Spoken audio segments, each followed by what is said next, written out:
좀 앉아서 해도 되겠죠? 예. 예,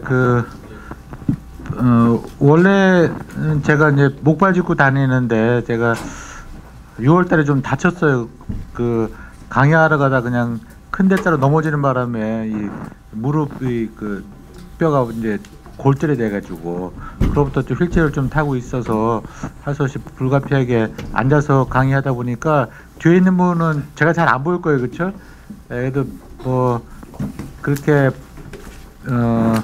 외관이 좋은 사람은 아니니까 신경 쓰지 말고 목소리만 들으면 될 것 같아요. 예. 식사는 하셨습니까? 네. 밥 먹고 막바로 처음 듣는 강의라 딱 졸기에 알맞겠네요, 그렇죠?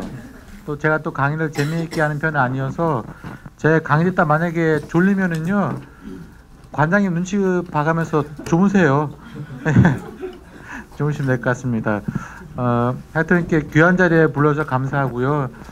사실은 9월 달인가에 전국 장애인 복지관장님들 모셔놓고 제가 몇 말씀 드릴 기회가 있었는데 그때 아마 강의를 들으시고 관장님이 감사하게 저를 다시 한번 불러주신 것 같아요. 감사하게 생각을 하고 여러분 만나뵈서 반갑습니다. 제가 오늘 하려는 얘기는 제목은 장애학과 이용자 중심 서비스 실천인데 혹시 장애학이란 거 들어는 보셨습니까? 혹시? 저 들어보시면 한번 손 좀 들어보시겠어요? 내용은 몰라도 하여튼 이름은 들어봤다. 예, 국장님하고 또 없어요? 전멸이에요? 야, 이거 좀 심하다. 예, 요즘 이거 내용은 몰라도 장애학 이거 좀 모르면은 조금 무식하다는 소리 듣습니다. 그렇기 때문에 내용은 몰라도 단어는 좀 들어보는 게 괜찮지 않을까 싶어요. 예. 여러분 뭐 많이 이런 얘기 많이 들어보셨을 겁니다. 장애를 바라보는 패러다임이 변하고 있다. 상당히 지금 많이 변했습니다 이미. 근데 여러분 뭐 장애를 바라보는 시각이 크게 대별해서 의료적인 모델이 있고 사회적 모델이 있다. 이건 여러분 다 알 겁니다. 그렇죠? 다 들어보셨을 거예요. 그래서 의료적 모델이라고 하는 것은 질병이나 손상 혹은 그에서 기인하는 활동에서의 제한이다. 장애를 그렇게 설명하는 겁니다. 질병이나 손상 때문에서 활동을 제한받게 된 사람이 장애다. 장애인이고 이렇게 보는 거죠. 그렇죠? 또 아니면은 개인적 비극의 산물이다 라는 겁니다. 그래서 제 얘기를 좀 간단히 말씀드리자면은 저는 태어날 때는 장애인으로 태어나지 않았거든요. 그런데 어렸을 때 애나집엔 다락이라고 있었지 않습니까? 다락, 그렇죠?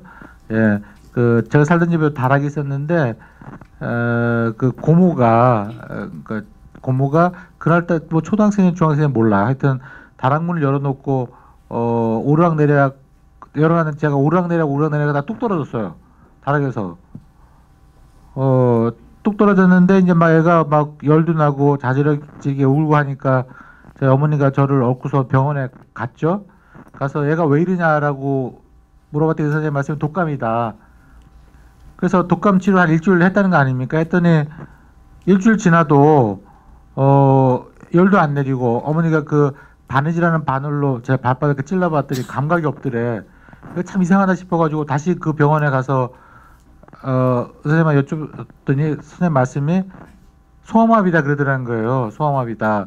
그리고 일주일 전에는 독감이라고 이제 와서 소아마비라 그러냐 뭐 난리를 쳤다고 하더라고요. 그렇지만 뭐 제가 볼 때 소아마비 맞아요. 소아마비 맞는데 저희 어머니가 소아마비일 수가 없다 생각하는 것이 물론 제가 다 떨어져서 그렇다고 생각하셨겠지만 또 하나는 소아마비 예방접종을 하셨다는 거예요. 예방접종을 2번이나 했대. 그러니까 저는 소아마비일 수가 없다는 거지. 예. 근데 제가 아직 뭐 저희 모친 살아 계십니다만 지금 뭐 제가 왜 장애를 입었습니까? 똑같은 말씀하시는데 제가 지금 생각할 때 진짜 그 당시에 저희 어머니가 제가 어렸을 때 소아마비 예방접종을 했는지 안 했는지 알게 뭡니까? 안 그래요? 모르지. 예방접종 안 했는데도 불구하고 미안하니까 했다 그럴 수도 있고 아니면 진짜 했을 수도 있어요. 근데 그 당시 뭐 백신이 엉망이니까 안 들었을 수도 있겠고, 그걸 누굴 탓하겠습니까? 제 탓도 아니고 저희 어머니 탓도 아니에요. 제가 운이 나빠서 그런 거죠. 라고 설명하는 게 바로 개인적 비극 이론이에요. 개인적 비극 이론.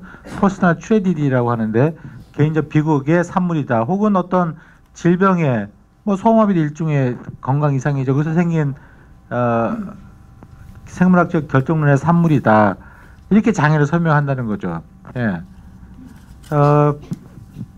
그래서 이렇게 본다고 할 때 그런 장애를 갖고 있는 장애인은 치료나 특수교육이나 재활의 대상이 되는 거고, 그걸 누가 하느냐? 전문가가 한다는 거죠. 여러분 같은 뭐 사회복지사, 또 뭐 물리치료사, 작업치료사, 언어치료사, 뭐 이런 사람들, 물론 의사 포함되고요. 이런 사람들이 그 개인별로 개별적 치료를 하는 그런 의료적인 개입과 보호가 필요하다. 문제를 의료적으로 보기 때문에 당연히 해결책도 의료적으로 접근할 수밖에 없죠. 이렇게 보는 시각이 의료적 모델이라 하는 거고, 이것이 지금도 이 장애를 설명하는 지배적인 이론인 거 맞습니다. 이 이론 틀리지 않았어요. 맞아요. 맞긴 맞는데 요즘은 이 장애를 다른 식으로 설명하기 시작했다는 거죠. 사회적으로 보는 겁니다. 그래서 장애인들이 직면한 문제의 원인이 개인적 제한이나 한계도 있겠죠. 물론 그렇지만 저 같은 사람이 살면서 여러 가지 서비스가 필요하지 않겠습니까? 근데 그거를 이 사회에서, 그러니까 제가 필요한 그 욕구를 이 사회에서 충분히 보장을 못 해주잖아요. 그 실패가 바로 장애라는 거예요. 예. 그러니까 아까 이 의료적 모델에서는 문제의 원인이 사람의 몸 안에 있는 거죠. 그렇죠? 예, 그것이 정신적인 거든 신체적인 거든. 근데 이 사회적 모델에서는 문제의 원인은 몸 밖에 있는 겁니다. 그러니까 제가 잘못된 게 하나도 없어요. 잘못된 건 이 사회죠. 그럼 여러분 생각할 때, 아유, 그 뭐 어떻게 그 모든 걸 다 사회의 책임으로 돌릴 수가 있느냐? 뭐 국가든 지방 정부든 예산이 부족하기 때문에 저 같은 사람이 원하는 걸 다 100% 해줄 수가 없죠. 그럼 그건 사실이고 현실입니다. 그렇죠? 그 상태가 바로 장애인 거예요. 예, 예산이 부족하든 어쨌든 간에 그걸 욕구를 부응하지 못하는 상태가 바로 장애라는 겁니다. 예, 그럼 여러분 생각할 때, 그러면 이런 사회적 욕구가, 역으로 생각하면 사회적 욕구가 다 부응되면 그런 장애는 없어지는 거냐, 말이나 되냐로 생각할 수가 있잖아요. 장애는 없어지는 겁니다. 그러면은. 그러면 생각할 때, 그러면 그런 사회적 욕구가 다 부응된다고 할 때 당신 일어나서 걸을 수 있습니까? 못 걸어요. 그럼 당신 장애인 아닙니까? 라고 얘기할 수가 있죠. 그렇죠? 그렇게 생각한다면은 여러분이 지금 뭔가 지금 혼동하고 있는 거예요. 지금요.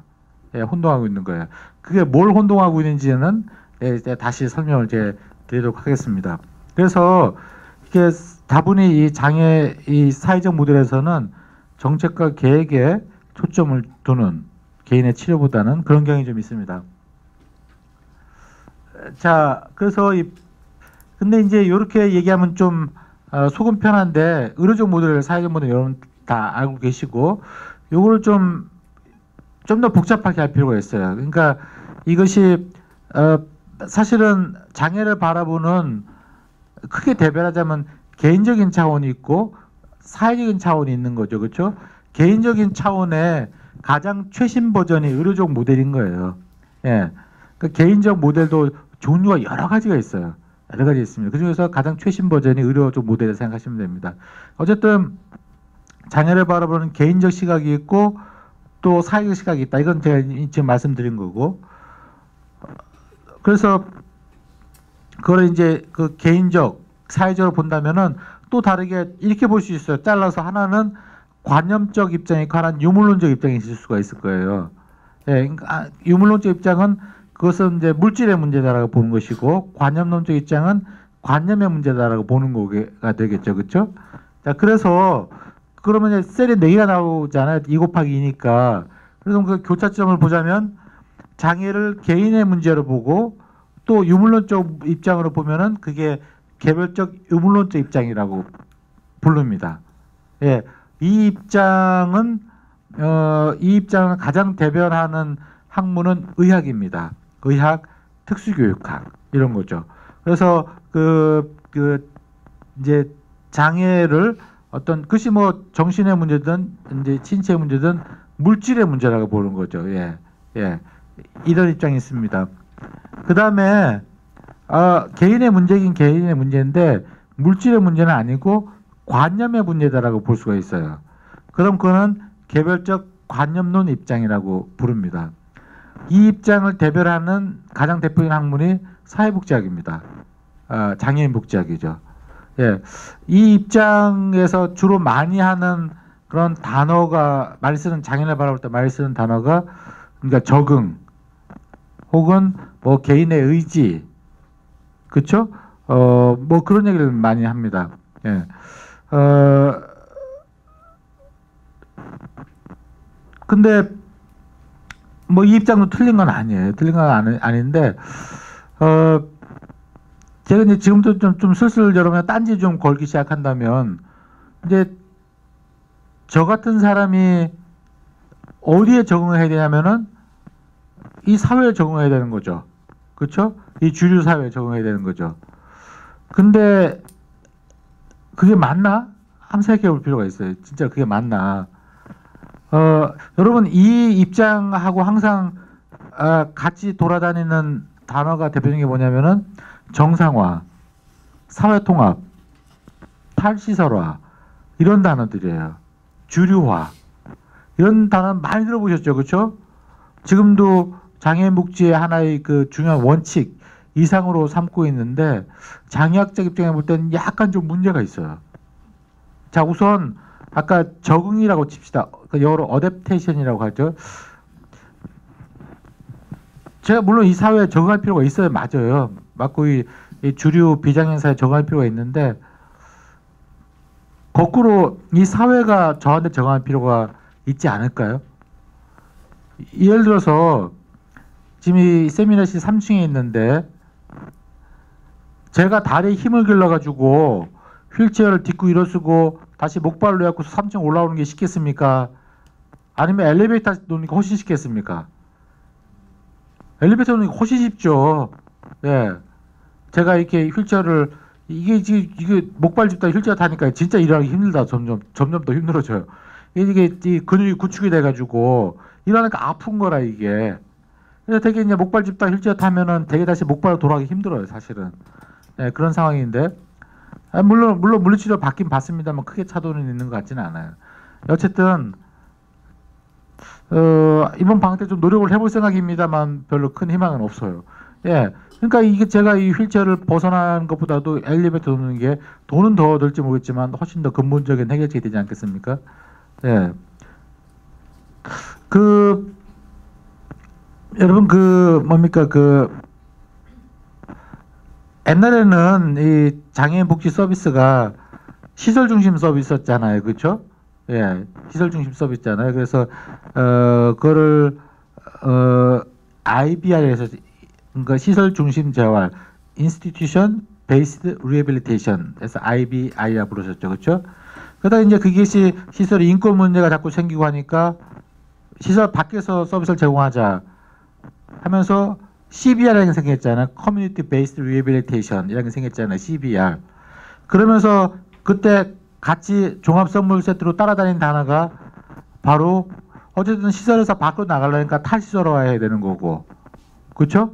그리고 또 하나는 지역사회에서 똑같이 비장애인하고 같이 사는 게 정상인 삶이다 해서 정상화가 나오는 거고, 또 주류화란 말이 나온 거, 사회통합이란 말이 나온 거 아니에요. 그렇죠? 근데 여러분 일단 정상화라는 얘기가 지금도 사회복지학 교과서에 나온 얘기입니다만 사실 이건 1970년대에 나온 얘기가 조금 오래된 이론이에요. 사실은 이론으로 치면은 아직도 사회복지학에서는 정상화 얘기하고 있지만 우선 저 같은 사람이 들으면 기분 되게 안 좋아요. 정상화라는 단어가. 정상화라는 것은 비정상을 정상처럼 만든다는 얘기잖아요. 그러니까 기본적으로 저는 비정상이라는 얘기잖아요. 그렇지? 그러면 여러분 지금 정상입니까? 자기가 비정상에 생각하는 사람 손 들어보세요. 아, 두 분, 특이하게 두 분 계시고, 세 분, 예. 그럼 정상이라 생각하는 사람 손 들어보세요. 정상이다. 우리 관장님 정상이고. 나머지 뭐예요, 그러면은? 예, 우선 있잖아요. 우선, 여러분 정상이라는 뭐 단어 일단 뭐 기분 나쁘다고 말씀드렸지만 이게 정상이라는 게 있잖아요. 상당히 객관적일 것 같아도 객관적인 게 아니에요. 일단 시간에 따라 변합니다. 그렇지 않습니까? 과거에 정상일 때 지금 비정상일 수, 예를 들어서 조선시대 때 컴퓨터 못하는 게 무슨 잘못이겠습니까? 그렇죠? 그런데 요즘 컴퓨터 못하면 컴맹이라고 부르잖아요. 그렇죠? 예. 제가 며칠 전에 망신을 하나 당했는데, 제가, 여러분 이해가 안 되겠지만 제가 스마트폰이 없다. 진짜 스마트폰 없어요. 저는 아직 폴더폰 쓰고 있어요. 근데 뭐 제가 요즘 국가인권위 용역을 하는데 연구팀에서 연구비를 입금해 줘야 되니까 통장 사본을 겐텔로 보내래. 겐텔로. 그러니까 그동안 텔레그램을 냈었거든요. 당연히 컴퓨터 갖고 있지, 저는 스마트폰 없으니까. 그래서 겐텔이라는 게 아마 개인텔인 같은데 저는 어떻게 보내는지 몰라. 그래갖고서 개인텔이 뭡니까? 어떻게 보냅니까? 라고 물어봤지. 그랬더니 개인한테 보내는 텔레그램이래. 그걸 알지 나도. 어떻게 보내는지 몰라서 문제인 거지. 지금까지는 그 연구진이 다 텔레그램을 했었거든요. 그래서 거기로 아니라는 생각 같은데, 그래서 그렇게 무식을 떨었다니까. 그래서 제가 시대에 뒤떨어서 미안합니다. 어떻게 하는지 모릅니다. 가르쳐주세요. 라고 보냈다니까요. 이게 상당히 지금 시대에 뒤떨어진 이런 취급받잖아요. 이게 이 정상이라는 게 시간에 따라 바뀌기도 하고요. 또 공간에 따라 바뀝니다. 공간에 따라서. 그래서 왜 아프리카 가면 지금도 부시맨 부족이 있거든요. 부시맨 영화들 혹시 봤나 몰라. 옛날 영화인데. 거기 보면 부시맨, 지금도 있어요. 부시맨 부족은. 이 양반들은 하루에 30km, 40km씩 걸어 다녀요. 실제로. 여러분 하루에 30km, 40km 걸어 다닙니까? 못 걸어 다니죠. 그렇죠? 그럼 여러분은 부시맨 부족 가면 여러분 비장애인이, 아니 비정상인 거예요. 그렇지 않습니까? 네? 그리고 사실 이게 정상이라는 게 아까 시간에 따라 바뀐다는 말씀드렸는데, 옛날에는요 누가 정상이었냐면 신만 정상이었어요. 신. 뭐 왜 그리스 신화, 로마 신화에 나오는 신들 있잖아요. 그 신만 정상이고 모든 인간은 비정상이었어요. 전부 다. 그런데 이 정상이라는 개념이 여러분 지금 머릿속에 정상이라고 했을 때는 그게 보통 평균을 의미하는 걸 겁니다. 평균. 그렇죠? 평균적인 게, 내가 평균이면 정상을 생각하는데, 평균이라는 개념으로 정상이라는 개념의 수준이 떨어진 게 바로 18세기 통계학이 발전하면서부터예요. 여러분 왜 통계학 보면은 정상 분포 곡선이라는 말 들어보셨죠? 이렇게 종처럼 생긴 곡선이 있잖아요. 예. 그러니까 노멀 디스트리뷰션 커브라고 그래 이게. 그러니까 가운데가 이렇게 도수가 많고 양옆은 도수가 낮잖아요. 그러니까 가운데 도수가 많은 평균이 쪽이 정상인 거죠. 그때부터 정상의 개념이 신의 개념으로부터 인간의 개념이 떨어진 거예요. 평균의 개념이 떨어진 거예요. 예. 그러니까 시간에 따라 바뀌고 공간에 따라 바뀌고, 가장 중요한 거는 정상이라는 개념을 누가 정의하냐는 거지. 장애인이 정의합니까? 비장애인이 정의합니까? 비장애인이 정의하죠. 장애인이 정의 안 해요. 여러분 혹시 그 영화 중에 눈먼 자들의 도시라는 영화 혹시 본 적 있어요? 보신 분 있습니까? 예, 한 분 뒤에 보셨네. 예. 맨날 드라마 보지 마. 그런 것도 좀 보고 그러세요. 예, 거기 보면은요, 어떤 여자 의사 한 명만 눈을 뜨고 있고 전부 다 시각장애예요. 예, 그런 사회에서는 눈뜬 그 의사가 비정상이지. 안 그랬습니까? 예. 그리고 실제로 있는 어느 섬이 있어요. 거기는 25%가 청각장애인이에요.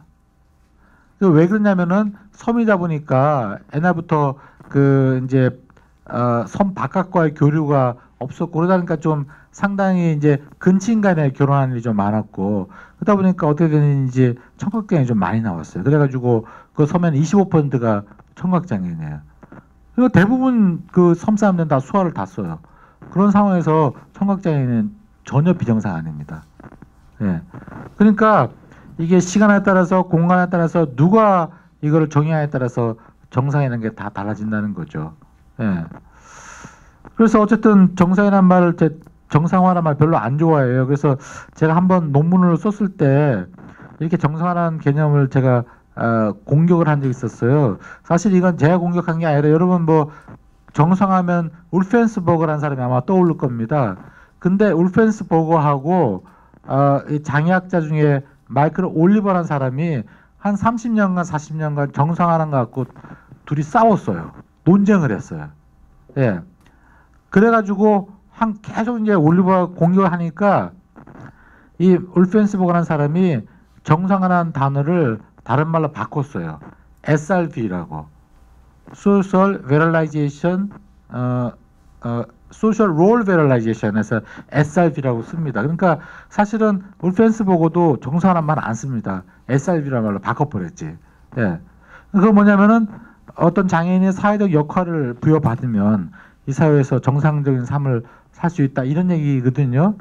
어쨌든 제가 정상화든 SRV를 이렇게 제가 공교를 했더니 이제 논문에 그걸 썼어요. 그랬더니 논문 심사위원이 정상화 꼭 장애만 얘기하는 것도 아니다. 또 비장애인 정상화 필요할 수도 있고 꼭 흑인만 얘기하는 거 백인도 필요할 수도 있고 여성만이 아니라 남성도 필요할 수도 있다. 이렇게 심사위원 글에 써놨더라고. 그래서 제가 다시 이제 재반박을 하기를 제가 정상화나 SRV의 뜻을 몰라서 그런 게 아니고 비장애인한테 정상화라는 말 쓰는 거 봤냐, 백인한테 혹은 남성한테 정상화라는 걸 쓰는 걸 봤냐, 이렇게 제가 반박을 했던 적이 있습니다.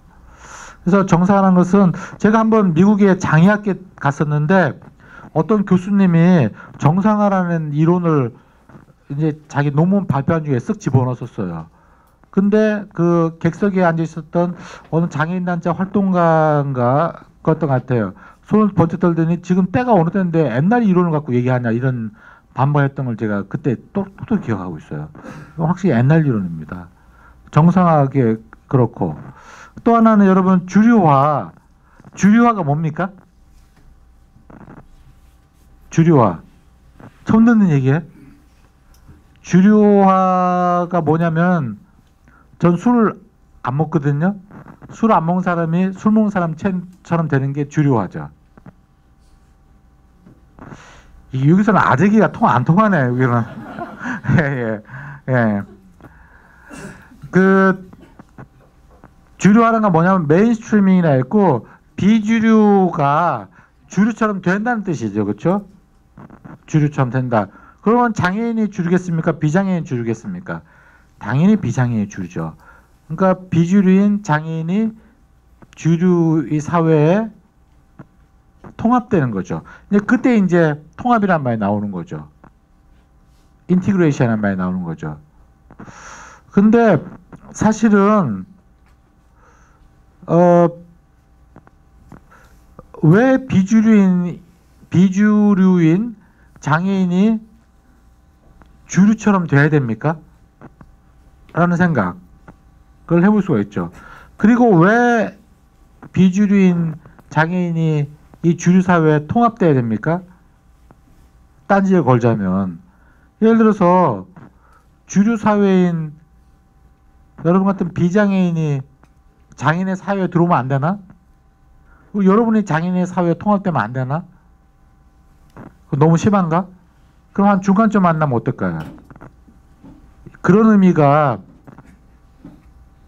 우리나라 말로는 통합 뭐 비슷한 얘기겠지만 영어로는 그게 아까 어떤 장애인의 일방적인 그것이 사회복지든 특수교육이든 재활이든 일방적인 교육을 통해서 훈련을 통해서 주류 사회에 들어가는 것, 그런 의미의 통합을 인티그레이션이나 영어로 부른다면, 장애와 비장애인이 같이 통합을 위해서 노력하는 그런 입장을 똑같이 통합이라 부른다 하도 영어로는 인클루전이라 불러요. 인클루전. 예. 그래서 특수교육하는 사람들은 인티그레이션과 인클루전의 차이를 알아요. 근데 사회복지하는 사람은 잘 몰라요, 이게. 아, 사회통합이면 다 좋은 거라 생각하는데, 왜 이게 문제가 있냐면은요, 통합을 얘기하기 전에 항상 그 앞에 따르는 과정을 생각해 보세요. 뭐냐면은요, 장애인을 일단 분류를 해야 돼. 분류해놓고서 네가 나와 다르다라고 딱 띄워놔야 되는 거죠. 분류를 해야 되지. 분류를 하고 난 다음에 너는 다르다. 나와 너가 되는 거죠. 그러고 난 다음에 보니까 너 너무 떨어져 있다. 그러니까 나 쪽으로 와. 이게 바로 정상화하고 주류하고 사회통합이라는 겁니다. 그렇게 따진다면은 사회통합을 얘기하고 주류화를 얘기하고 정상화를 얘기하기 전에 떼놓지를 말지, 처음부터. 다시 말해서 정상화 또 주류화 사회통합은 그 가치 전제가 뭐냐면은요, 분류와 배제와 격리예요. 사실 격리가 안 되니까 분류가 안 돼 있으면 통합이 필요가 없지. 안 그렇습니까? 예. 제가 우리나라 장애인 거주시설 중에 아주 앞서가는 시설이에요. 여러분 이름만 대면 잘 저 인천 어디쯤에 있는 그 섬에 있는 시설이에요. 아주 앞서가는, 거기 한번 제가 방문했던 적이 있었는데, 가니까 그 시설에서 어떤 서비스를 제공하는지 슬라이드로 딱 다 보여주더라고. 진짜 다양한 서비스를 제공하고 있더라고요. 그건 다 좋았는데, 제가 계속 귀에 거슬린 게 있었어요. 뭐냐면은 시설에서 생활하고 있는 장애인을 계속 그들이라고 부르더라고요. 그들. 그러니까 그 사람들은 거기 시설에 있는 종사자, 직원분들과 같이 우리는 아닌 거지. 우리는 아니고, 그들이라는 것은 타자화시킨 거잖아요. 떼놓은 거잖아요. 나와는 다르다고 분리를 해놓은 거잖아요. 그게 바로 타자화 전략이고 분리 전략이고, 그러고 나서 떼어놓은 다음에 뭐 주류화를 얘기하든 정상화를 얘기하든 사회통합을 얘기하든 사실은 좀 의미가 떨어진다는 거죠. 예. 그런 겁니다. 정은도 마찬가지고요. 예. 또 개인의 의지가 중요하다고 생각해요. 사실 저 같은 사람이 이 사회에 살려면은 의지가 굳건해야 되는 건 맞아요. 거의 매일매일 뭐 거의 투쟁을 하다시피 생활을 해야 될 수도 있습니다. 근데 그러면 거꾸로 제가 여러분한테 여쭤보고 싶어요. 그럼 여러분은 그렇게 의지가 강합니까? 안 강한 분도 계시잖아요. 근데 여러분도 의지 안 강하면서 왜 장애인들은 다 의지 강하라고 하냐는 거지. 그렇죠? 그러니까 장애인들도 의지 약한 사람도 있을 수 있고 강한 사람도 있을 수 있고 그런 거예요. 예. 그래서 이런 어떤 관념적 입장에서 보는 약간의 문제가 있을 수가 있다는 거죠. 예. 자, 그러면은 좀 얘기가 길었습니다만 이번은 사회적 관점으로 바라보면서 유물론적 입장에서 바라볼 수가 있을 거예요. 예. 그런 입장을요, 사회적 생성주의 입장이라고 합니다. 혹은 사회적 창조주의 입장이라 그래요. 그러니까 이거는 뭐냐면 장애는 원래 없다는 거예요. 없는데 사회에서 만들어진다는 거지. 예. 이런 입장에서 얘기하는 사람들의 대표적인 사람이 장애인 운동단체 리더나 활동가들입니다. 주로 뭐 IL 센터라든지 뭐 그런 사람들. 예. 이런 사람들이 주로 많이 쓰는 단어를 보면은 차별, 장벽, 노동 이런 말 많이 씁니다. 예. 그래서 이런 분들은 장애를 둘러싼 문제는 장애만으로 해결되는 게 아니라 이 사회의 상부 구조와 같이 결합되어 해결돼야 되는 문제라고 보는 거예요. 그래서 어떤 법적인 것, 정치적인 것, 경제적인 것 많이 따져요. 예. 이런 사람들 많이 익숙할 거예요. 그렇죠? 이게 바로 사회적 생성주의 혹은 창조주의 입장입니다. 그러니까 유물론적인 것이고, 그러니까 장벽 보이는 거잖아요. 장벽 없애고 사회적 없애야 된다는 거죠. 그 다음에 또 하나의 그 마지막 입장은 사회적 입장인데 관념론적 입장인 거죠. 사회적 입장인데 관념론적 입장인 거. 여기에서는 두 가지 키워드가 있는데 하나는 언어고 하나는 문화예요. 언어와 문화. 이 입장에서는 언어와 문화를 상당히 중요시 생각합니다. 이 사람들이 쓰는 가장 흔한 단어 중에 뭐냐면 사회적 인식 개선이라는 말을 많이 써요. 예. 자, 우선 언어를 보자면은 여러분 이건 뭐냐면은 저 같은 사람에게 단어가 붙여지는 순간 제가 장애인이 된다는 거예요. 그러면서 무슨 말도 안 되는 소리 아냐 생각할 수가 있죠. 예. 제 말이 안 되는 게 아닙니다. 여러분 왜 저 김춘수 시인의 꽃이라는 시가 있잖아요. 왜? 당신이 나를 꽃이라고 불러주기엔 내 꽃이 아니었고 이런 말 있잖아요. 그러니까 누가 나를 꽃이라고 불러줄 순간 내 꽃이 돼버린 거야. 그러니까 누가 나를 장애인이라 불러준 순간 내가 장애인이 된 거예요.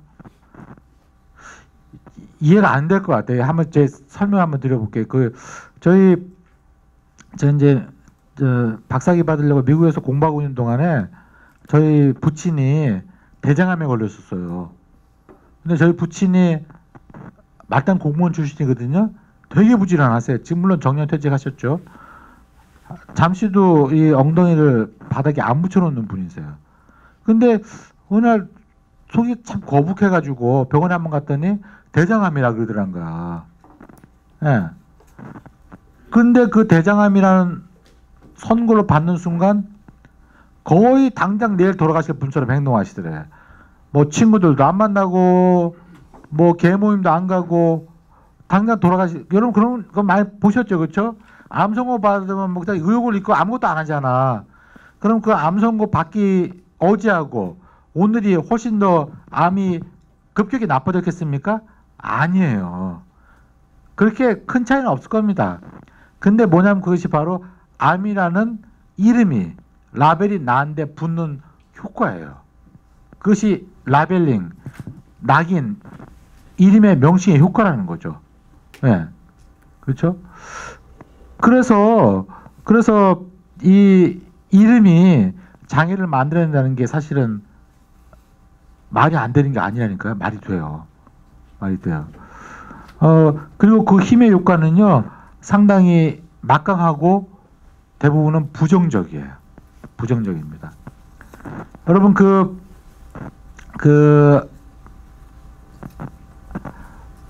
여러분 그 환자 역할이 있어요. 그런 말 들어봤어요? 환자도 역할이 있다. 그 영어로 sick role이라 그래요. 그게 뭐냐면은 이게 우리가 아프면 있잖아요. 일반적으로 이 사회에서 요구되는 그런 뭡니까 그 의무로부터 면제됩니다. 그래서 공부 안 해도 되고요. 직장 가서 돈 안 벌어도 돼. 아픈 사람 학교 안 가도 뭐라고 안 하잖아요.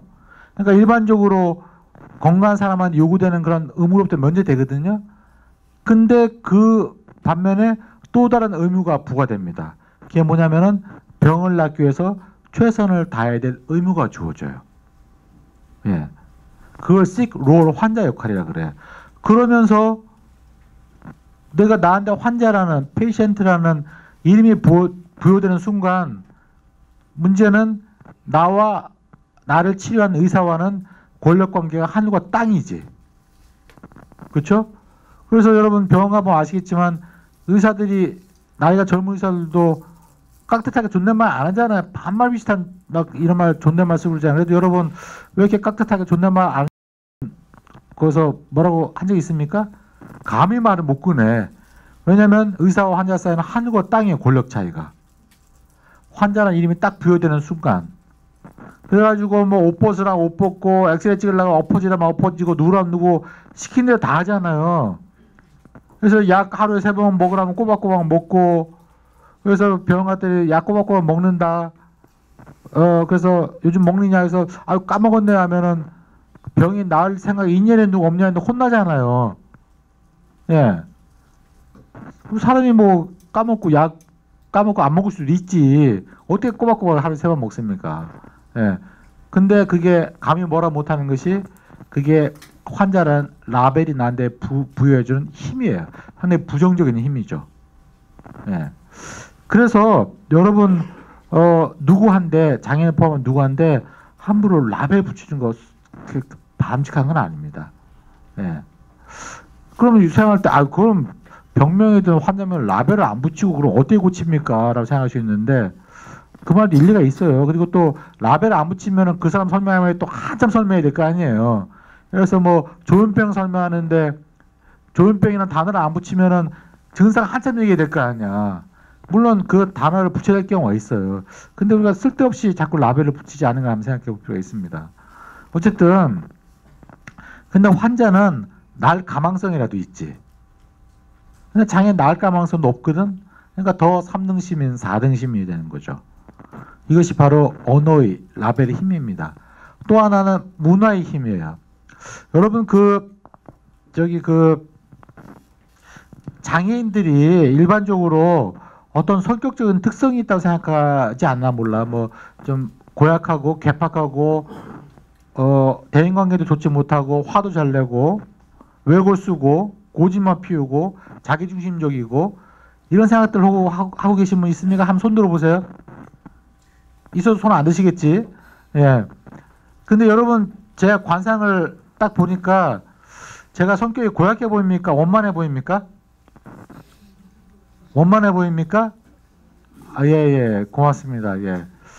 근데 사실 제 성격이 고약합니다. 더럽습니다. 성격이. 제가 저를 한 1, 2주만 사귀어보면 제가 성격이 더럽다는 걸 알게 돼요. 근데 사람들이 제가 성격이 더럽다는 걸 알게 되는 순간 왜 그렇다 생각하냐면 제가 장애인이어서 그래라 생각한다는 거죠. 예. 근데 이러한 생각을 어떤 개인이 갖고 있다면 그거는 개인적 관념론적 입장이 되겠죠. 그렇지만 그러한 생각을 이 사회가 공통적으로 공유한다면 그거는 사회적 관념론적 입장이 되는 거죠. 예. 그래서 이렇게 비장애인을 바라보는 사회의 이 장애인을 바라보는 비장애인의 일반적인 가치관, 관점, 선입견 이런 것들이 그런 걸 통틀어 갖고 문화라고 하지 않습니까? 문화라는 게 아트 예술이 문화가 아니고 가치관의 총체가 문화잖아요. 예. 장애에서 그런 거에 이제 관심을 기울이는 거죠. 제가 사실은 아까 성격이 고약하다고 했는데 제가 장애인에서 고약한 건 아니고요. 왜 고약하냐면은 제가 대학 교수에서 고약한 거예요. 사실은 제가 성격이. 여러분 아시는지 몰라. 세상에는 딱 두 종류의 대학 교수가 있습니다. 하나는 이상한 대학 교수. 예. 또 하나의 대학 교수는 어떤 대학 교수냐면은 더 이상한 대학 교수. 그러니까 대학 교수는 기본적으로 다 이상해. 정도 차이가 있지. 근데 사람들은 제가 대학 교수 이상을 생각하지 않고 장애인에서 이상을 생각하는 거죠. 예. 이러한 어떤 관념은 그런 문화는 그냥 갖고만 있으면 모르겠는데 그것이 구체적인 상황에서 부딪히면 문제 생겨요. 가장 부딪히는 것이 바로 어떤 거냐면요. 결혼입니다. 결혼. 예. 장애인과 뭐 장애인에 대한 교육이나 고용이나 뭐 소득이나 의료보장이나 주거보장 이런 거는 뭐 중앙정부든 지방자치단체가 뭐 해줄 게 있잖아요. 근데 장애인하고 결혼하는 거를 어떻게 정책적으로 할 수가 있습니까? 뭐 장애인하고 결혼하라고 막 의무로 할당을 해줄 수가 있겠습니까? 어떻게 할 수 있겠습니까? 전혀 방법이 없어요. 이건 진짜 문화적인 부분이 해결돼야 되는 부분이에요. 그래서 사실은 장애인과 결혼하는데 아무 문제가 없는 그런 나라는 없습니다. 사실은 하나도 없습니다. 근데 정도 차이는 좀 있는데 우리나라는 좀 심한 것 같아요. 심한 것 같아요. 예. 사실 그게 문화적인 부분이죠. 그래서 이 문화적인 부분이 해결됐다면 사실은 교육, 고용, 주거 이런 거 이미 다 해결 어느 정도 됐다고 볼 수가 있죠. 제가 여러분 보시기에 총각처럼 보이지만 제가 결혼했거든. 예. 결혼했고 제가 딸이 둘 있고요. 막내가 대학교 1학년이에요. 아까 제 휠체어 밀고 온 애가 제 막내 딸이에요. 제 방학이라 용돈 번다고 제 휠체어 밀고 왔어요. 이게 공짜가 아니야. 이게 돈 줘야 돼 이게. 예. 그 활동무조 시급을 다 줘요. 진짜로. 진짜요. 예. 출발할 때 시계 딱 봤어요. 9시 14분에 집에 나섰었거든. 그래서 집에 가서 저녁에 딱 본 다음에 이게 활동무조 시급이 1월 1일부로 올랐어. 이게 1,700 얼마가 그래. 그래가지고 75% 하면 한 8,000원쯤 돼. 그래서 그걸 시간당 이렇게 수입은 짭짤할 거야 아마. 네. 이게 결혼할 때 힘들었는데 저희 장인어른이 목사님이세요. 나 목사님 좀 나은 줄 알았거든. 똑같다니까. 똑같더라는 거야 이게. 목사님 똑같더라고. 근데 저희 장인어른이 이게 그래서 제 결혼식도 안 오겠다 그랬었어요. 예. 반대가 심했었어요. 진짜 그런 어떤 반대에도 무릅쓰고 제가 어떻게 결혼했냐는 것은 너무 개인적인 얘기여서 얘기할 수가 없고 나중에 이제 밥이라도 한 끼 사면 제가 얘기할게요. 근데 저희 장인어른이 왜 나중에 지금은 괜찮아요. 지금은 뭐 저희 장인어른이 이제 용돈도 꼬박꼬박 보내드리니까 지금 좋아하세요. 며칠 전에 용돈 보내드렸습니다. 근데 제가 이제 장인어른들은 그렇게 왜 이렇게 반대하셨습니까? 여쭤봤더니 장인어른이 지금은 목회 안 하시는데 옛날에 충남 논산에서 목회했었거든요. 근데 거기에 뭡니까 그 장애인 전도사님이 한 분 계셨는데 그 사모님이 비장애인이래. 근데 저도 제 아내가 비장애인이거든요. 근데 그 장애인 전도사님이 절대로 집 밖에 못 나가게 했대 그 사모님을. 그러니까 저도 당신의 따님과 결혼하면 절대 집 밖에 못 나가게 할 거라는 거죠. 근데 저는 집 밖에 못 나가게 안 하거든요. 지금 제 아내는 지금 직장 갔어요. 그러니까 집 밖에 못 나가게 안 합니다. 그 만약 집 밖에 못 나가게 했다면 그건 그 전도사님 성격이지 모든 장애인이 그런 건 아니거든. 근데 장애인이 막 그럴 걸 생각하는 것은 하나의 이거는 편견이죠. 편견이고 또 장인어른이 참 독특한 분이세요. 이게 저보고 한 번은 결혼 초기입니다. 저보고 물어볼 게 있대. 그래서 물어보시라고 했더니 저보고 아주 조심스럽게 뭘 물어봤냐면 자네 남자 구실 할 수 있나? 딱 그게 물어보더라고. 정말로 물어봤어요. 정말로. 그래서 저는 남자 구실이 뭔지 모르겠어요. 예. 만약에 아들 낳는 게 남자 구실이면 전 못했지. 딸만 둘이니까. 근데 이게 그래도 뭐 잘은 못해도 대충은 하거든. 근데 이게 장애만 있으면은 어떤 뭐 남자 구실하는데 문제가 있을 거라 생각하는. 물론 이제 척수 장애인 중에는 척수를 다친 부위에 따라서는 이제 그 부부관계면 있는데 어려움이 있을 수가 있죠. 그렇지만 장애인이라 다 그런 것도 아니고 척수 장애인에서 다 그런 것도 아니고 또 이거는 잘못된 지식이 되겠죠. 이런 것들이 하나의 문화를 형성한다는 거죠. 사회적으로. 왜? 이것이 바로 그 사회적 구성주의입니다. 구성. 여러분 구성이라는 것은 여러분 왜 어릴 때 초등학교 다닐 때 왜 잣대 있잖아요. 잣대 보면 왜 별 모양이 있고 네모 있고 동그라미 있고 세모 있는 그런 잣대 보셨죠? 그러니까 그런 네모났고 별 모양의 세모 그 틀로 바깥을 본다는 거지. 그런 구성 개념, 구성 틀이라고 하잖아요. 그러니까 비장애인이 장애인을 보는 생각의 총체, 생각의 프레임워크가 있다는 거예요. 그 프레임을 갖고 자꾸 장애인을 쳐다본다는 거죠. 그걸 고쳐야 되겠다는 거죠. 이것이 사회적 구성주의 입장입니다. 그래서 아마 여러분은 사회적 모델, 의료적 모델 이런 걸 많이 들어보셨을 텐데 이걸 다시 넷으로 나누는 것을 많이 못 들어봤을 거예요. 그래서 어쨌든 간 패러다임이 어떻게 변화가 되고 있냐. 개인적 모델에서 사회적 모델로 또 유물론적 관점에서 관념론적 관점으로 이렇게 패러다임이 옮겨가고 있다 이 얘기입니다. 자, 장애학이 뭐냐를 얘기하기 전에 장애학이 왜 필요한가를 좀 얘기를 할 필요 있는 것 같아요. 여러분 아시다시피 장애인은 이 사회에서 차별과 억압을 받는 소수 집단인데 소수 집단이라는 것은 숫자적으로 작다는 뜻이 아니고요. 장애인이 법적 기준만 해도 한 지금 5.6%쯤 되잖아요. 그러면 적어도 한 250만에서 한 300만쯤 왔다 갔다 할 거예요. 그렇죠? 예. 근데 우리나라 국민기초 생활 수급자가 한 120만, 130만밖에 안 되거든. 한 2배보다 더 많다고. 그러니까 숫자적으로 작다는 뜻이 아니고 어떤 주류 사회에서, 그러니까 백인 사회에서 흑인처럼 어떤 소수 집단에서 특성을 공유한다는 뜻입니다. 소수 집단이라는 것은 숫자가 작다는 뜻이 아니고, 어쨌든 근데 이렇게 이런 장애인만 소수가 뿐 게 아니라 장애인 관련 학문도 소수 학문이에요. 뭐 장애인 복지학회 가면은 뭐 사람 바글바글한 것 같아도 전체 학문의 영역을 볼 때는요, 사회복지학은 작은 부분이에요. 장애인 복지학은 더 작고. 예. 근데 문제는 그런 학문도 어떤 소수일 뿐 아니라 그 학문 안에 있는 전문가들의 관점이 독특하다는 거예요. 조금은 독특하다기보다는 좀 문제가 있다는 거지. 문제가 있다는 겁니다. 뭐냐면, 자, 여러분 앞에 만약에 장애인이 앉아있다고 칩시다. 그것이 여러분이 전문직이 사회복지사든 혹은 뭐 OT든 PT든 뭐든 상관없어요. 자, 그러면 여러분 일단 그 사람을 어떻게 하겠습니까? 사정을 해야 되겠지. 어세스먼트를 해야 되겠죠. 거기에 어떤 도구가, 심리 도구가 들어갈 수 있겠고 어떤 도구가 들어갈 거예요. 그래서 측정을 할 거예요.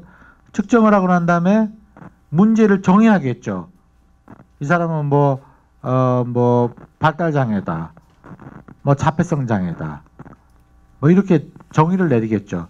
그러고 난 다음에 그 문제 행동에 대해서 여러분 개입을 할 겁니다. 인터벤션을 하죠. 개입을 하죠.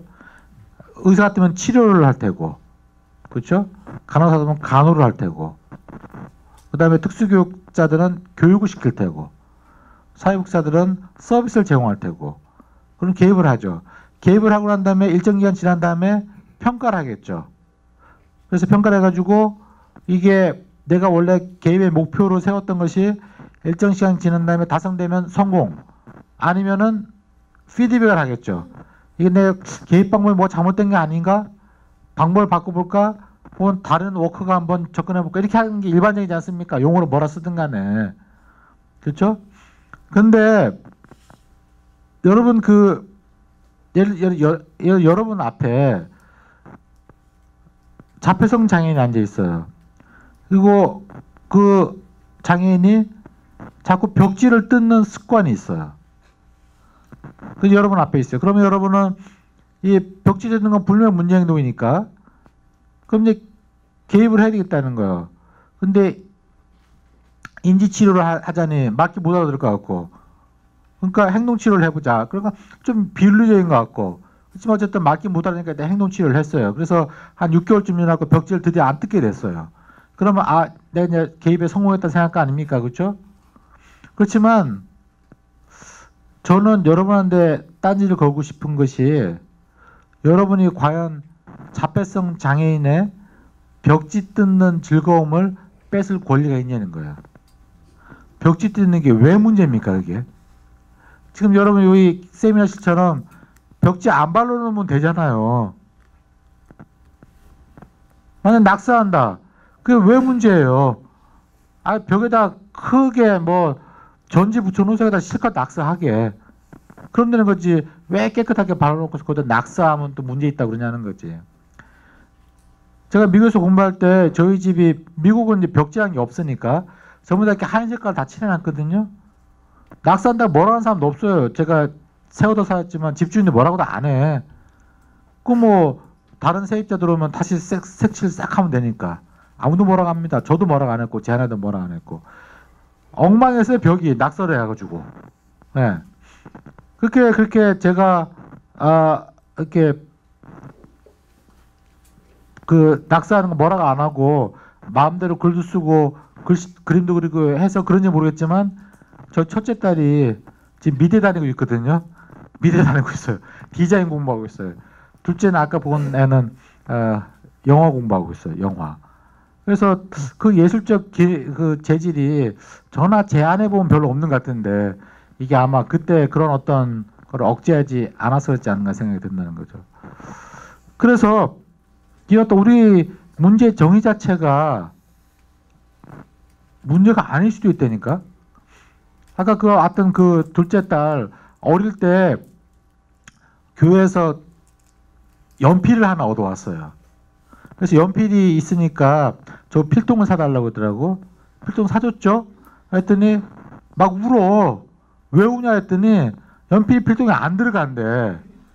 그래서 웃었지. 아유 그거를 깎아서 넣으면 되잖아. 그렇죠? 근데 제가 그 생각하는 순간 아차했어요. 왜 필통을 큰 걸 사줘야지 왜 연필을 깎으라고 하냐는 거지. 이거 마치 뭐 같냐면 옛날 우리 어르신들 논산훈련소 가면은 군화에 군화에 발을 맞추라고 했다면서. 말도 안 되는 거잖아요. 발에 맞는 군화를 줘야지 군화에 발을 맞추면 어떻게 합니까? 근데 어쩌면 우리는 우리의 틀에 어떤 장애를 맞추려고 하고 있을지도 몰라요. 예. 근데 이런 관점이 지배적이다 보니 이런 관점을 장애인들도 내면화시켜요. 예를 들어 이런 겁니다. 이 여성 장애인들이 참 결혼하기 힘들어요. 사실은 저 같은 남성 장애인 그래도 좀 나아.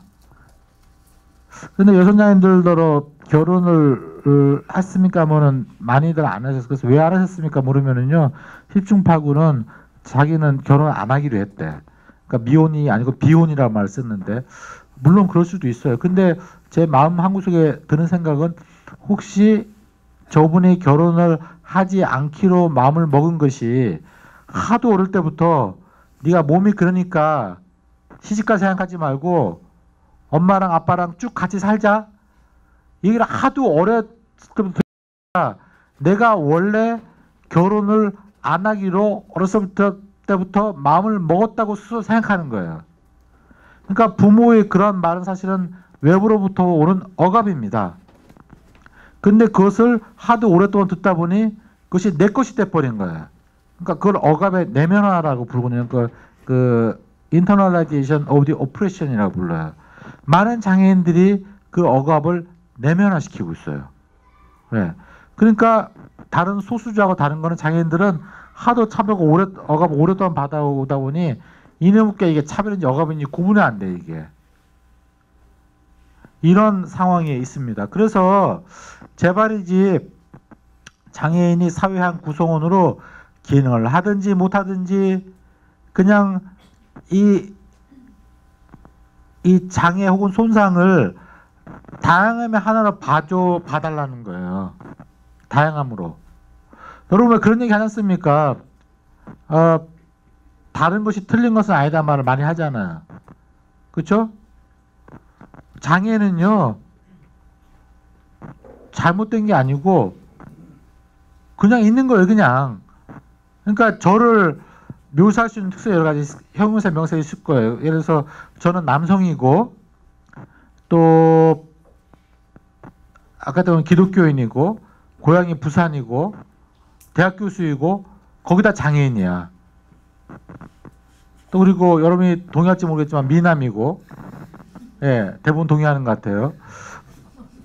그런데 사람들은 다 안 보고 제 장애만 봐. 제가 여러 번에 강의하러 하기 위해서 제가 머리를 빨주노초 파나 뭐 무지개 색깔로 딱 염색하고 왔다고 쳐요. 그럼 여러분이 참 독특한 교수다라고 생각할 망정 제가 틀렸다고 생각하겠습니까? 그건 제 개성이 하나지. 머리를 빨주노초 파나 뭐 염색하는 게 개성인데 왜 장애는 제 개성이 될 수가 없습니까? 안 그래? 그러니까 다양함의 그저 존재하는 다양함의 일종이고 이렇게 바라보는 어떤 시각이 필요하다는 거죠. 이래서 장애학이라는 관점이 시작이 된 겁니다.